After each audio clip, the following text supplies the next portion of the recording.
With episode 23, as we are now entering the final arc of the season, we forego the usual opening sequence and move right into the episode's title, simply titled Smile. For this one, I only really see one clear interpretation, and that is Annie's reaction at the very end of this episode. For the sake of not repeating myself 30 times throughout this video, we will break all of that down when we get there. Moving into the episode itself, however, we open with a super brief flashback of Annie training with her father, which is cool and all, but the question that immediately arises is, why are we suddenly cutting to her, of all people? We just got done with the expedition and heard that Eren is going to be given to the MPs, so in that sense, Annie technically could function as their connective threads. However, with the benefit of hindsight, I think it is much more so us seeing the other side of the coin, if you will. We saw the aftermath of the scouts and how they dealt with this crushing defeats, right? Well, how's the other side doing? Very similar to Eren, we cut to Annie waking up from a dream of her father. Not only that, we see that this room is all over the place and very messy, and we also learn that she is already late. First off, the dream side of it just further builds on the whole duality of the warriors that we'd begin to see very shortly with Reiner and Bertolt. Each and every one of them are growing ever more conflicted about this mission and simply wish to return home. Which is also why I think we saw Annie cry and why in these coming episodes some of her decisions are much more emotional rather than entirely rational. And secondly, why is she late and why does she look even more so dead inside than usual? Well, she did kinda sorta fight off like 100 dudes solo, and they did still have to make it all the way back, so clearly, even if she is a Marley super soldier Giga Chad, she'd probably want to get a few more hours worth of Z's. She then makes her way downstairs, where we also meet Hitch, Marlowe, I'm sorry, they just look very alike, and some of the other MPs for the very first time. Continuing on what we've already seen with her being late, the others tease Annie for slacking off recently, but little did they know, she's in fact been working overtime. And also note how they say that she's fresh out of living hell, and oh boy, they have no idea. Jokes aside though, the fundamental difference in how the scouts view the world as opposed to basically everyone else within the walls is once again brought back into the forefront, and will be super important throughout these next couple of arcs. Firstly, we hear that out of everyone here, Annie is the only one to ever see any form of combat. This, of course, very much tracks with the main reasons why we've heard people aim for the MPs to begin with. They deliberately want to stay inside the walls and avoid combat very intentionally. Again, this complacency angle will be a major throughline for everything we see here, so just keep that in mind. Another thing that's really fun to see with the benefit of hindsight is Hitch's character. I'd honestly forgotten just how sarcastic and over the top she was when she was initially introduced, and in many ways, I think I would liken her to Jean. From our point of view, both are introduced as these adversarial and often quite confrontational loudmouths. Though through the course of the series, both become noticeably more mature and their emotions become just much more muted. It's not that Hitch's sarcastic and often playfully teasing nature is gone. One of her most signature moments in the final war arc is her literally teasing Armin about touching Annie's crystal. But there, she just feels so much more grounded. Obviously, characters becoming more mature is almost as insightful as saying grass is green. But considering the presence of some of those classic anime shenanigans in the early seasons that are entirely gone by the time we reach seasons 3 and 4, I just love how natural the evolution of these characters is. Their characters aren't suddenly dumbed down. Their core characteristics are still very much there, though as with any adults, they are just much more rounded. And this of course applies to basically everyone we've talked about, from Sasha and Connie to even Jean. Though we then see one of the officers arrive with their assignments, and notice how the dedicate your heart salute is almost laughed at here, with him basically saying, God, just cut that stuff out. And once again, we have that intense dichotomy of the military branches. Because for Erwin and the scouts, this is so much more than just a salute. It's not just soldiers showing respect to their superior. Erwin himself also does this salute to the new recruits. To them, it is an everlasting mutual bond through which they quite literally dedicate themselves to one another. Erwin dedicates his own life for his allies with the promise of reaching something greater, while they in turn pledge their strength to him. In the MPs, on the other hand, it is nothing more than a trivial formality. And it's also here where we get a bit more lore on how the ODM gear authorization and military operations in general function within the walls. Most importantly, we hear that for the duration of the escort mission, they are authorized to use their gear, clearly implying that on a normal day, it is prohibited. This naturally makes Marlowe ask, who are they protecting the convoy from? The question is never explicitly answered, but I think there are two major contenders. First off, the obvious, ODM gear by its very nature was created to dispatch Titans. So one worry is that Eren himself will pop his Titan form and wreak havoc. Because he might not want to be dissected. And number two, it's Erwin and the scouts themselves trying to free Eren. We as the viewers of course know that they are for a fact working in the shadows right now. So I don't think it's a stretch to say that the MPs already clearly suspect that they may be up to no good. Perhaps some also suspect the reappearance of the Marley squad, but I always read the MPs as somewhat dismissive of Erwin's concerns over the traitors in their midst. So personally at least, I don't think it's particularly likely. I think it's just them being concerned about the scouts mostly. And lastly, I guess you could technically say that Kenny might also be in the midst, but on paper, he is working alongside the MPs. So I think for him, he doesn't really need to worry about attacking the convoy, he could have gotten Eren either way. And another counter-argument to that is that no one here still knows that Eren has the Founding Titan. Rod very much suspects that he might have it, but until the end of Season 2, no one here is certain of that fact. Though the last thing we see here just reinforces that whole complacency angle, which is also paralleling the Garrison Regiment and Han's way back in Episode 1, with him handing off the assignment and just going to play cards. Just like with the salute, it just shows that imbalance of power and respect among the MPs that is in direct opposition to the scouts, who are currently quite literally going against technically their own people to save Eren and expose their true enemy. Unlike the MPs, they are not searching for the path of least resistance. And continuing on that same thread, we see Marlowe talk about just this, saying that the MPs are next to useless and terribly corrupt. And if I liken Hitch to Jean, then our mob cosplayer here is obviously Eren, with him too being a little too passionate about pursuing his dreams that may or may not end with him being beat up. Hitch quite literally falls to the floor in laughter, though Annie does say that while she doesn't think he'll amount to much, she respects his dedication, with her too referencing Eren.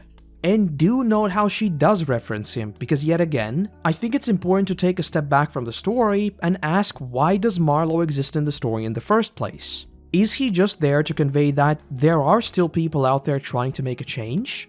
Well, maybe that is certainly a part of it, but by my read, I think it is much more important that he does purposely evoke Eren, as it very explicitly shows us that, despite them literally trying to kill each other some 24 hours earlier, Annie respects him, and by extension, also considers him an ally and a friend. And Marlowe is simply a conduit to show that. As to why this might be important, well, on both sides of the conflict, we'd see that they are not working fully rationally, and emotions do play a major role, with both Eren not wanting to believe that they are right about Annie, and Annie falling for the bait in the first place. More on that in a second though. As for Mob, as much as he does function as more so a plot device in this instance, it is also worth noting that ultimately he does end up fighting right alongside Erwin in their final stand against Zeke. So while he might have not quite fixed the MPs, I think it is fair to say that he certainly lived up to his goal of becoming more powerful and making a change. Soon thereafter, they see a few more of the other MPs selling ODM gear on the black markets. This, of course, prompts Marlowe to speak up, but he quickly gets blasted. As to who they're selling the ODM gear to, here I think there are a couple of different possibilities. And obviously, we're not talking about this very particular shipment, but more so in general who would buy them. First and foremost, we know for an absolute fact that illegally obtained ODM gear is often being used in the underground. Once again, watch the Levi OVA if you haven't, but there we see exactly how they use it to do some under-the-table dealings, if you will. So yeah, that is a very confirmed destination for where it goes. As for extra speculation, secondly, I don't think it's a stretch to say that Erwin and the scouts might also be interested in getting themselves some off-the-books ODM gear. As we'd see in the very next episode, these sorts of ploys definitely benefit from being able to deceive the higher-ups. And for someone who is only concerned with results, Erwin might think that telling them that all of their gear is accounted for and there is nothing to worry about is a very good smokescreen to what they're actually up to. And lastly, again, Kenny is probably also a worthy addition here. On paper, just like I mentioned, his whole squad are MPs, so they do have access to ODM gear, but in practice, we obviously know that Kenny was working with Rod just to get the Founder. So it's not a case of him really needing it per se, but rather just a case of having off-the-books gear might prove beneficial in a pinch. So yeah, TLDR, even ignoring these specific parties, it is just being sold on the black market to whoever basically just wants to get into some not-so-legal shenanigans.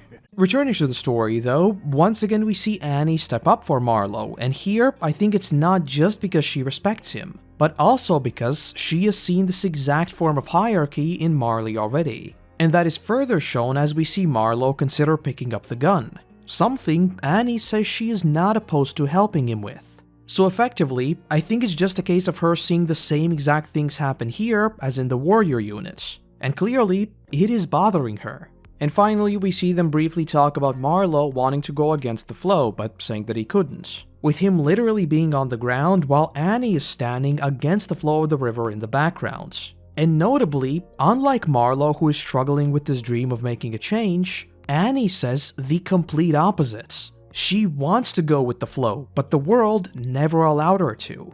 Again, plenty more on the inner conflicts of the warriors very soon, but thus far in her life, Annie has never been free. Right from the get-go, she was forced to train to become a warrior, and willfully attach a 13-year timer to her own life, though that was only the beginning.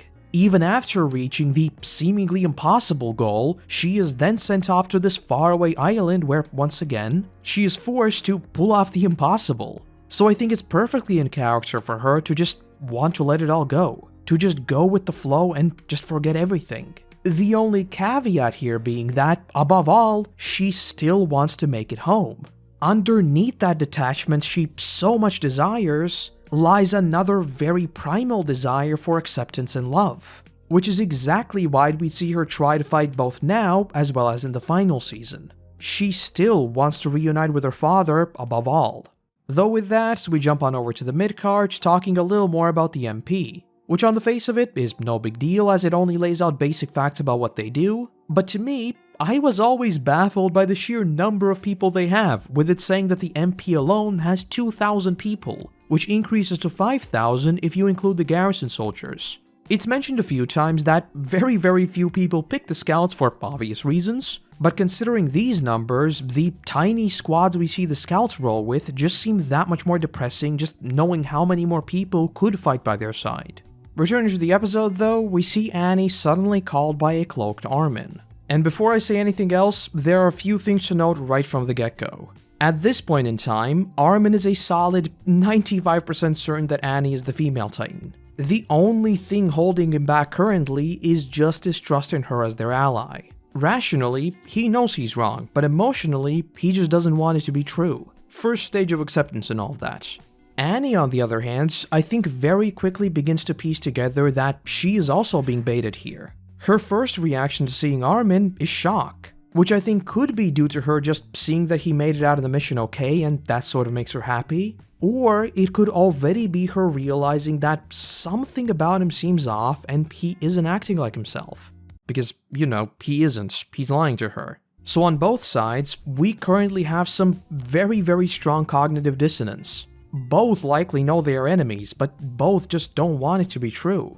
And with that out of the way, their conversation begins and Armin explains that they want to save Eren, to which she naturally responds by asking if they even have any proof. Something that Armin obviously can't answer because, you know, she's the enemy, and there is at least one or more traitors somewhere in the right flank. Now at this point, I think it's safe to say that Annie is very close to pushing through that denial and accepting that maybe Armin knows something. And so, she says that she wouldn't help him, but that she's also not going to expose him. But it's then that her glorious ballhead, somewhat unwittingly, goes in for the kill, as he starts to plead with her saying, they wish to kill him for no other reason than not understanding him, and that they are, and listen closely, unknowingly attempting to set up humanity on a path to extermination. Now, first off, there is a reason why this is Armin and not someone like Mikasa. Armin has a very personal connection with her already, so the emotional damage here could just be greater. But with what he just said, he accidentally spelt out exactly what Marley is doing, hoping to wipe out Paradis and every single Eldian with the assumption that they are literally devil's spawn. While in reality, they are giving them more and more reason to revolt and ultimately set them up for extermination, just like we would see with the Rumbling. But oh boy, it's not over just yet, because then Annie asks, "Do you think I'm a good person, Armin?"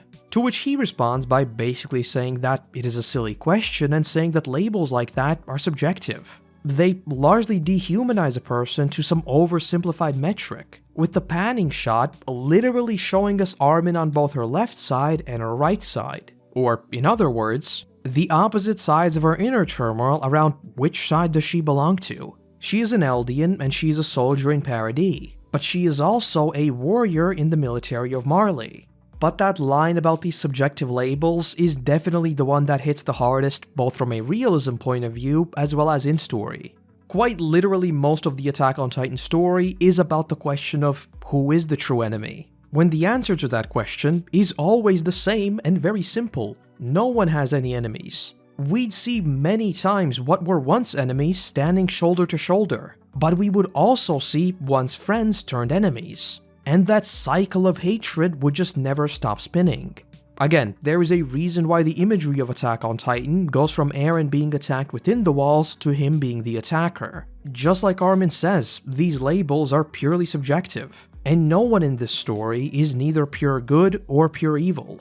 And the absolute best part of all of this? We just talked about how Armin is largely here because he just doesn't want to believe that Annie could be the traitor. But it's as he continues the speech about good and bad that he ruthlessly leverages that insecurity Annie feels. He simply asks, "If you still choose to say no to this request, at least in my eyes, that makes you a bad person."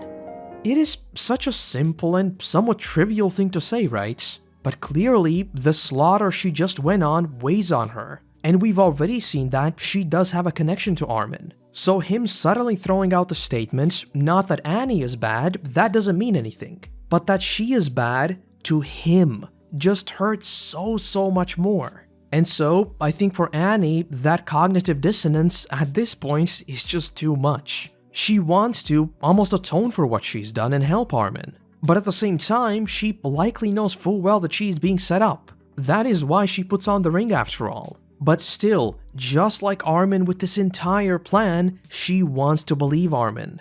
And as they're walking, we also jump on over to the actual carriage where we see Jean as the Eren step in. Which is cool and all, but what I honestly found much more amusing is the meta joke of many characters looking extremely alike. To my disadvantage, because I'm very ugly, the human brain is very fine-tuned to pick out the most minute details in faces. There's a reason why we find unnatural faces so uncanny, right?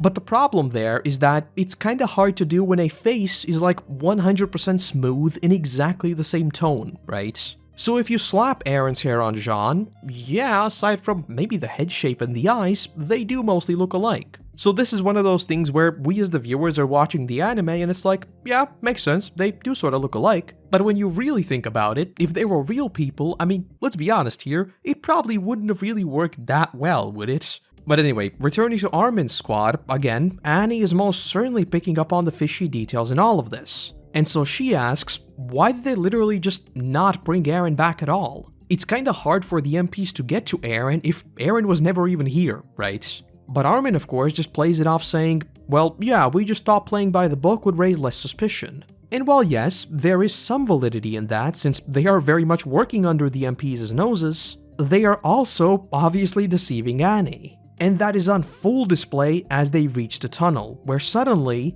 she exclaims that she is afraid. Something I think every single person who has seen even 2 minutes of Annie on screen will know is complete and utter BS. My read on the scene was always that, at this very moment, there is almost a pendulum swinging back and forth within Annie of, these are my friends, these are my enemies. And it just keeps looping and looping and looping. She wants to help them, but she is afraid they'll attack her and she won't be able to transform, because again, she still wants to make it home to her dad.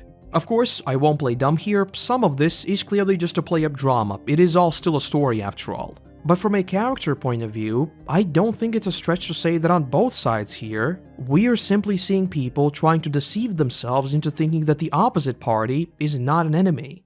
Though at this point, Armin has concluded that no matter how much he doesn't want to believe it, it is true. And so, just trying to grasp for any answers, he asks, what were you doing with Marco's ODM gear? And this is one of those things I've heard people say they have a problem with. As in, we as the audience could have never picked up on the fact that it was Marco's ODM gear, as we never saw any of those scratches or anything like that. Technically speaking, no matter how smart you were, there is no way to crack this puzzle. Yes, technically Marco disappeared, and he was missing his ODM gear, and Sonny and Bean were killed with the ODM gear. But as a theory, it is still a stretch considering the sheer number of ODM gears out there. Ultimately, the deduction just comes down to scratches and marks. However, I have always countered the argument with, the ODM gear is merely the final nail in the coffin and not some fundamental mystery. As we've talked about already, there are countless clues to hint at the female Titan's identity. And while yes, a full-blown detective/mystery story would have probably given you the ODM gear side of the story as well, personally at least, I honestly don't think it's entirely necessary, and is also why it is ultimately only used as the final deduction. Both visually, from her fundamental appearance to her fighting style, this is Annie. And then we have instances like her reacting to extremely specific details such as Eren's nickname. There are only so many people that fit the bill, right? Also, the staccato track that plays here as all the pieces finally fit together is so good. And also, obligatory Dutch angle for a character in a very conflicted scene. Though with all of the evidence now out there, Annie too asks a question.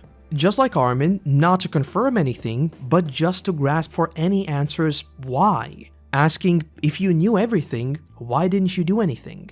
Which Armin answers with what we've already talked about many times today. He didn't want to believe it, simple as that. He gave her more and more choices because he just wanted it to not be true. And that super slight shakiness in Annie's voice here is so good.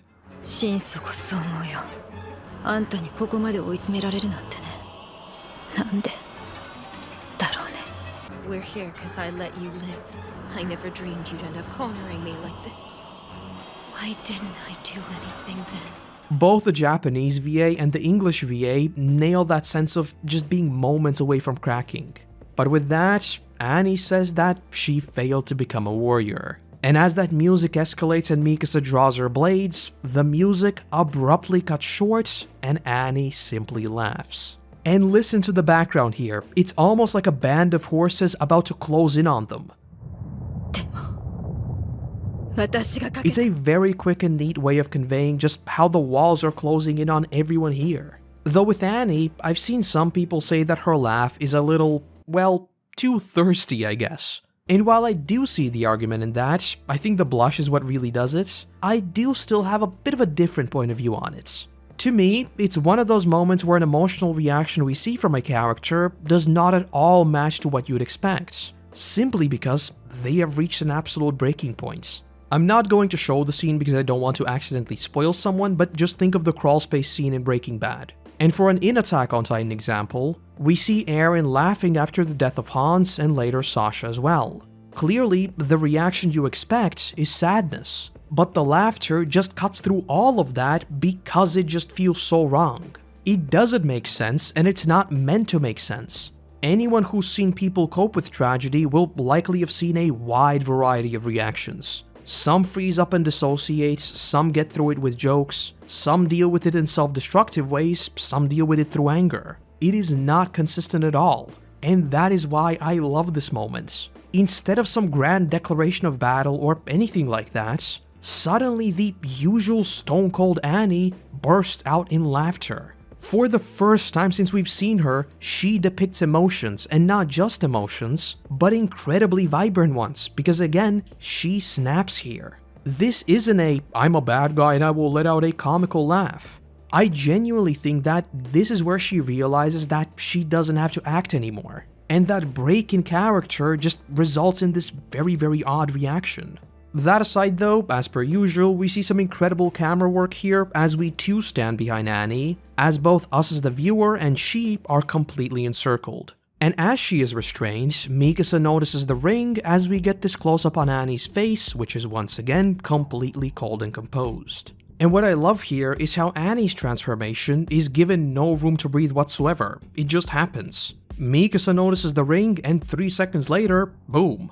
Just like we see with Reiner later on, just like for the characters in story, this is something that happens and we deal with it. we don't have the time to linger on it and think about it. Not only that, I think it also works to demystify the transformations because again, it just sort of happens. There is no fanfare, there is no oh my god, it just happens. Though with that, let us jump right into episode 24 where the opening sequence once again cheekily reframes what we just saw. The previous episode ended with an intense yet upbeat tone. Whereas now, the same scenes are accompanied by Call Your Name, clearly painting them in a much more tragic light. This is a fight neither one of them wants, but oh boy, this is Attack on Titan and it is a fight they will be fighting. And very fittingly, the title of the episode is also Compassion, which I think refers to both Eren's inability to transform, as even now, he couldn't bring himself to truly believe Annie is their enemy, as well as Armin's belief which led them here in the first place. For better or worse, Eren is very serious about who he considers his allies and his enemies, and breaking that mold is very difficult. It's his compassion that is holding him back, which also very neatly sets up the ending of this episode, but more on that in a second. Moving into the episode itself, we open with a flashback where we see Levi just rambling on about Erwin being late and whatnot. This naturally surprises Eren, with him saying, "You sure are talkative today," only for Levi to cut back saying, "So what if I am? Doesn't mean I was talking to you." Again, just like we talked about a moment ago, clearly he is still hurting and we all deal with loss in different ways. For Levi, that is apparently ranting about Erwin. Though as he arrives, we are basically caught up on all the happenings and how they deduce that Annie is indeed the female Titan, with them eventually landing on the plan that we are seeing play out in the present day. Speaking of which, as we return to the present day, that same overbearing chase music we've heard with Annie already kicks right back in as they try to escape deeper and deeper into the tunnel. And in this case, the walls are quite literally closing in on them as she begins to stomp out both ends of it.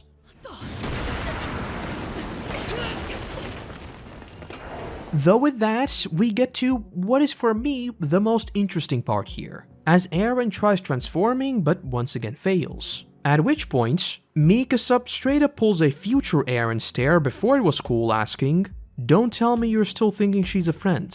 She's the female Titan. She is an Annie." And as this is happening, we once again bounce back to their boardroom as they further discuss the true identity of Annie. These are things we have already covered here many times. Everything from her identical fighting style to a visual resemblance, to the Eren nickname and to the ODM gear. It just lays out the solution in a bite-sized form in case anyone needed to be caught up.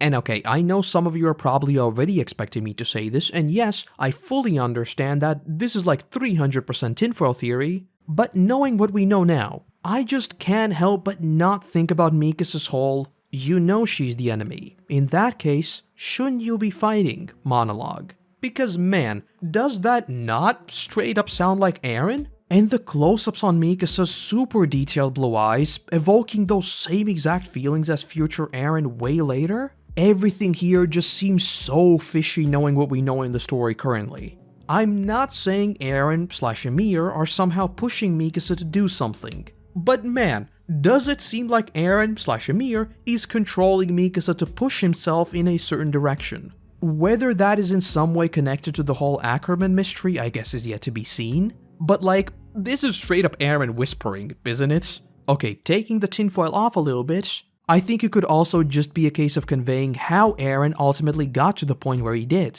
To an extent, it was exactly because he was always the one pushed to fight, even when the enemy was once his friends. And it's that lack of compassion and severance of emotion and empathy that is on full display with the post-time skip Eren. So this resemblance here may simply be a case of showing us how Eren eventually got there. It's because he gave up on compassion. As Annie continues trying to push them out of the tunnel, she crushes Eren, who even now does not transform. And yes, obviously this is pretty dumb considering their mission is to capture him. And, you know, they kinda can't do that if he is trapped under rubble or worse yet dead. But obviously at this point, this is not a fight to capture him, this is a fight for survival. As far as Reiner and Bertolt go though, this is where the other side of this plan is already in motion. Because again, remember that we are yet to address the plan discrepancy, right? So at this point in time, the rest of their unit is stationed in isolation, which is where we would open Season 2. So in this particular instance, very much by design, they are not meant to know about Annie and they were being watched so that they couldn't interfere without blatantly breaking cover. As for the other scouts, as per usual, the ODM gear scenes were all absolutely incredible and certainly set us up for this one last battle in the season. Both from Mikasa as well as all the others, this was incredible. And an amusing scene we get here are the MPs reacting to the complete carnage that is suddenly unfolding, whereas Erwin is just casually saying, a Titan has appeared and they need their equipment. Like, yeah, you don't say, Erwin. Though like we talked about before, I do think this is a case of this ODM gear potentially coming from the black markets. Everyone else was obviously already geared, so it's not like they would just have a bunch of them just naturally laying around on this escorts. So I think these might have been prepped by the scouts themselves off the books. And again, Turbo Nerd Koroto has to make an appearance because I have watched every version of Attack on Titan about 22 times. And because I'm a rare sub and dub enjoyer, let me spread the word of the very cultured Levi in the dub as he once again throws out an absolute classic. Like the brass balls, but try not to swing them so hard they get you killed. This is why I watch both versions, I don't want to miss out on stuff like this. And speaking of Jean, I also like how his narrative in the first season is very neatly wrapped up here, as he quite literally sees what he could have been, looking at the completely frozen MPs and basically saying they are next to useless. And yeah, I know I literally just said this, but the ODM gear scenes are just so good, just look at them. Seriously, just take a moment to appreciate the goodness. And also note how those same drums of war from Trost have now returned. At this point, this is an all-out battle. And as all of that is going, Armin reminds Eren they must forfeit their humanity to win. A concept that is, again, at the very heart of Attack on Titan, and is one we've already talked about and will continue to talk about plenty more in the future. But still, even now, he does not transform. Luckily though, we also have Hanji who's rigged up a diet version of the forest trap, which, just like the forest, are neatly planned to tip her over. Unlike the original mission, in this case, they knew who they'd be fighting. And so, it is very much built not with sheer power as we saw there, but rather much more precision. Unfortunately though, that lack of power does turn out to be an oversight, as it's not long until Annie quickly sweeps all the harpoons away and continues on running. And in a broader sense, I love how this is actually set up to be the end stage. I mean, yeah, obviously she does end up getting away, but on first viewing, I think it's a reasonable assumption to say that, oh, we are at 20 minutes of the penultimate episode of the season. Surely this is it, and the final episode would be sort of an epilogue of sorts, right? But no, despite the seeming victory, this was but a stepping stone to the actual final confrontation. Which is when, finally, Eren remembers the Levi squad and through absolutely pure hatred, he pushes himself up. With his face literally contorting as every single blood vessel on his head seems to be seconds away from bursting. He doesn't even look fully human anymore, it's almost like every single muscle in his body is pushing him up. And oh boy, the musical transition here. As he continues pushing himself up and saying that it's no longer the time or place to think about right or wrong, we see Mikasa zip around but get caught up in her gear. At which point, the music fades to that eerie, quiet voice. Though in the most silent moments, Eren finally says it. The world is a cruel place. And just lets out this primal roar, and the lightning just comes crashing down as the music too crescendos in this absolute cocktail of emotion.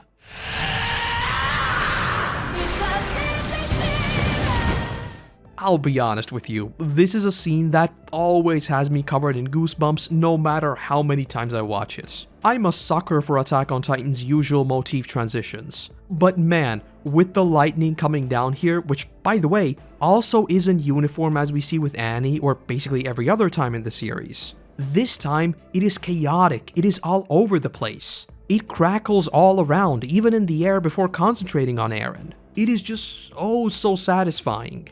And oh boy, the camera briefly tracing the lightning as it comes down, literally flipping the world upside down, pure perfection.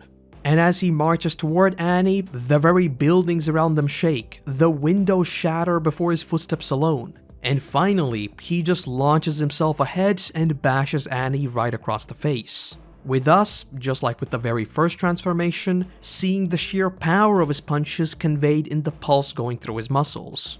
And also very evocative of his first transformation, once again the sun shines on Mikasa, as we get this really cool looking fisheye-like distorted shots. Only unlike Trost, Mikasa realizes that this time, this isn't some force of nature that came to save her. This time, she knows this is her very own Eren.